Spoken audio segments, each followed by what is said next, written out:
Kasya ba ang 64 pesos sa 3 meal sa isang araw? Kamusta mga kababayan? Ako nga pala si Palaboy OFW. Sa video na ito, pag-uusapan natin kung paano mabubuhay sa budget na 64 pesos kada araw. What? Oo, tama ang narinig nyo, 64 pesos lang. Tara, simulan na natin. Alam niyo ba na ayon sa National Economic and Development Authority o NEDA, ang minimum na budget para sa isang araw ay 64 pesos. My God, magaling.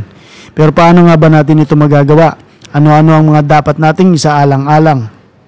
Sa video na ito, bibigyan ko kayo ng mga tips at tricks kung paano natin mapagkakasya ang 64 pesos sa isang araw. Simulan natin sa pagkain.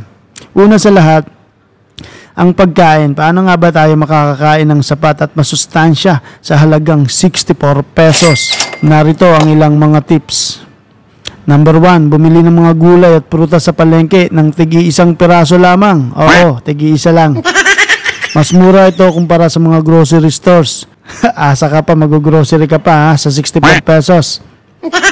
Iwasan mga processed foods at fast food dahil bukod sa mahal, hindi na rin ito masustansya. Kapal naman ang mukha mo, wala sa budget yung fast food.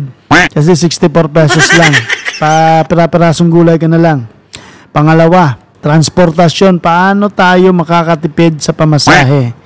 Kung malapit lang naman ang pupuntahan, maglakad na lang o kaya magbisikleta. Tama, gumamit ng mga pampublikong sasakyan tulad ng jeepney o bus. Tapos mag 1, 2, 3 kayo. Tama, mag 1, 2, 3 kayo kasi hindi kasama sa pamasahe ang sa 64 pesos ang pamasahe. Number 3, mag-carpool kasama ang mga kaibigan o kapamilya para hati-hati sa gastos. Carpool, ibig sabihin ambagan. So ikaw na sabit ka lang na wala ka namang budget sa, hindi kasama sa budget ang 64 pesos, magtulog-tulogan ka. Pangatlo, iba pang gastusin tulad ng kuryente, tubig at iba pa, hindi nakasama to sa 64 pesos. Ayan mga kababayan, sana ay nakatulong ang mga tips na ito para mapagkasya ang 64 pesos sa isang araw.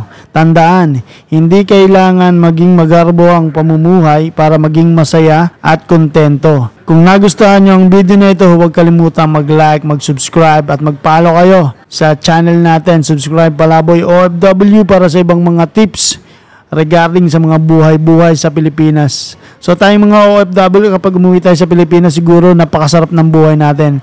Kasi ang cost of living sa Pilipinas ngayon, kada pamilya is 64 pesos na lang. Sana all. Grabe. Pababa na ng pababa yung gastusin, pero yung sweldo, napakababa pa rin. Ang tindi ng inflation rate sa buong mundo, tapos yung gastos sa Pilipinas 64 pesos lang kada araw. Ang galing naman. Parang ginagawa tayong tarantado rito ng mga namumuno sa gobyerno. Sana all.